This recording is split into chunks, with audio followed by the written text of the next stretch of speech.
Dear students, in the last class we have studied about the per unit system. Now we take a numerical example for the per unit system. So the concept of per unit system can be understood. In this numerical we consider a radial network where two generators are G1 and G2. The ratings of the generator are 10 MVA and 10 MVA, and the reactance is given 15% and 12.5%. Percent system or per unit system are same. You can say that it is the 0.15 or it is 0.125, means the rating, the reactance is given in the per unit system, existing per unit system. Then there is a transformer T1 10 MVA, the reactance is 10%.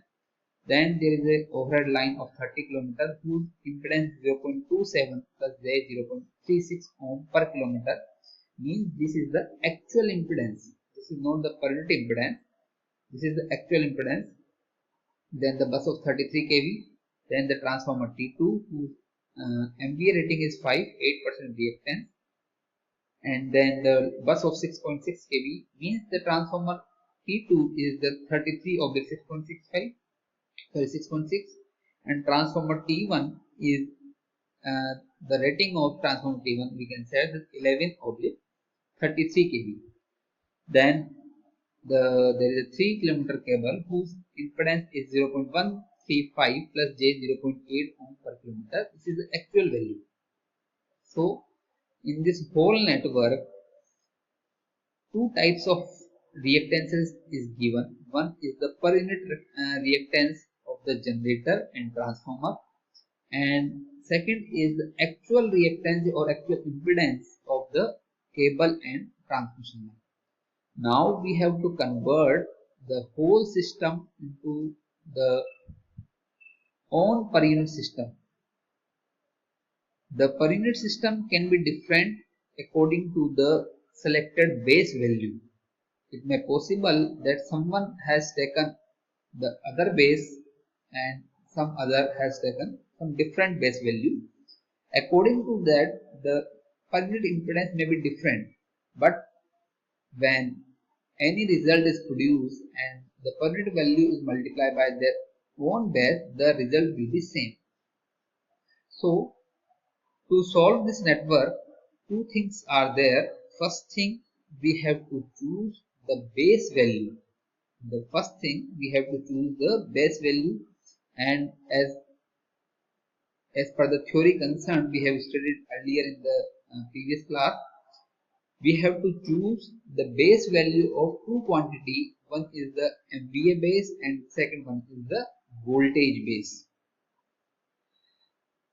In our case, MVA basically we can say MVA base may be assumed the same for the whole system. The base value of MVA or volt ampere may be same, but the voltage level may be different.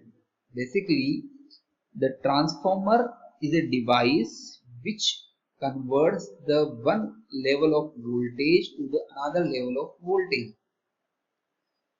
But the power is constant in case of the transformer also, means VA is constant. May be assumed the same quantity, same base VA can be assumed for the whole system, but for the choosing the base value of voltage, suppose we choose the base value of voltage is 10 kV here, then up to the primary side of T1 the base value of voltage is 10 kV, but after the secondary or from the secondary side the base value of voltage is not 10 kV.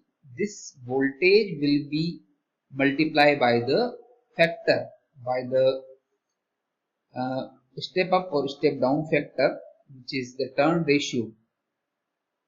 Or we can say, suppose it is 11 kV, the transformer T1 is converted 11 kV to 33 kV. Then the 1 kV or unit kV can be changed 33/11. Then 10 kV will be equal to the some different value. So we have to choose the base value of MVA and base value of kV. For the simplicity, for our simplicity, we will try that we will show the voltage from the upper side to the lower side of the system, and the voltage which is already provided, already given up to the topmost component, we choose the same value of voltage, so the calculation will be easier. And generally we take the highest value of MVA in the whole system as a base value, or it may be a different one. Suppose we can choose the base value of MVA maybe 10 or maybe 100. In our case, we choose the base value of MVA is 100 MVA and the base voltage is 11 kV at the generator terminal. If it is generator terminal, the base value of voltage is 11 kV, then the 11 kV will be converted to 33 kV by the transformer T1. So 33 kV is the base value of voltage from the secondary side of T1 to the primary side of T2. Then for the overhead line, the base value is 33 because the overhead line does not change the voltage level. Then for the cable, the T2 is converted 32 to 6.6 kV. So from the secondary side of T2 up to the fault point, up to the point F, the base value of voltage is 6.6 kV. This is our assumption, or this is our selection for the base value of voltage and base value of MVA. Now we have to recalculate. We have to recalculate all the impedances into the per unit system in our system, our own system. So for this case, we have to take two formulas which I have studied earlier. First formula is the if Z per unit new. If someone has already given in the Z per unit old system, then Z per unit new is equals to Z per unit old multiplied by VA base new upon VA base old multiplied by VB old square upon VB new square. In our case, VB old and VB new is equal to the same, so this will become equal, become 1. So in our case, Z per unit, in our numerical case, Z per unit new is equal to Z per unit old multiplied by VAB new upon VAB old. This is the formula if someone impedance has given in the per unit in the existing system, already existing system. And the second formula, if the actual impedance is given, then the per unit impedance is Z actual multiplied by VA base upon VB square. So these two formula are used to calculate the per unit value of impedance of different component. So if we choose it, if we recalculate reactance of G1 is J0.15. This is the Z per unit old multiplied by 100 and VA new upon VA old equal, it will become J1.5. Reactance of Z2, it will become J0.125. This value is Z per unit old multiplied by VA new upon VA old, so it will become J1.25. Reactance of T1 is J0.1. This is the Z per unit old multiplied by MVA new upon MVA old, it will become J1. Transformer T2 J0.08 multiplied by 100 MVA new upon MVA old, it will become J1.6.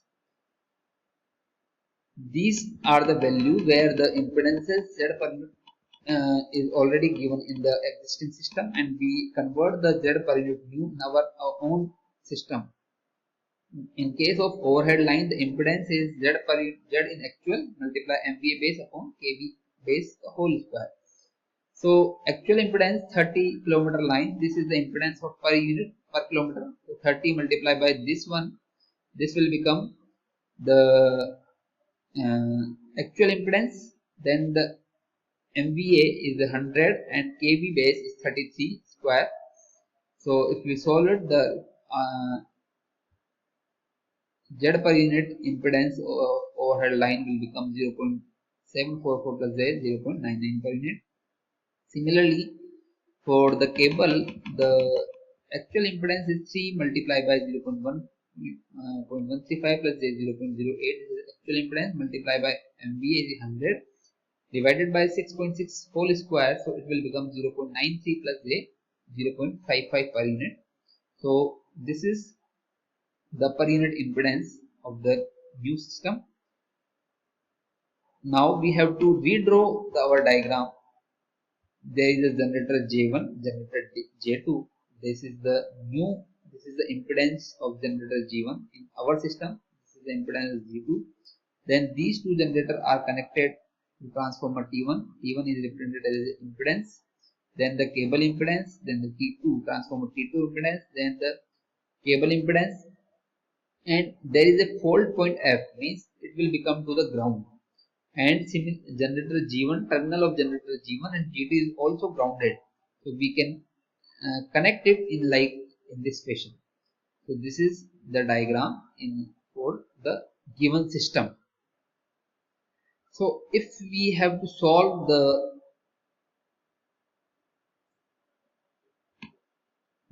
symmetrical fault, we have to calculate the symmetrical fault current and other parameter. Then we have to do this exercise for each numerical for the symmetrical fault analysis. Suppose this is in case of symmetrical fault, suppose this is the fault point F. Now we have to call the question may be like that. There is a three phase occur at the point F. Then calculate the fault current. Then we have to do the exercise up to this diagram, which is find out. Then we have to calculate the current in this point. So this will become the question of circuit analysis, and according to that we have to solve and find the fault current. So that is the circuit analysis part or the symmetrical fault calculation part. But up to that, this is the part of finding the per unit network in our own system. So in today's class, due to the limitation of time of 15 minutes, we have stopped here, and in the next lecture we will start the symmetrical fault analysis. Thank you.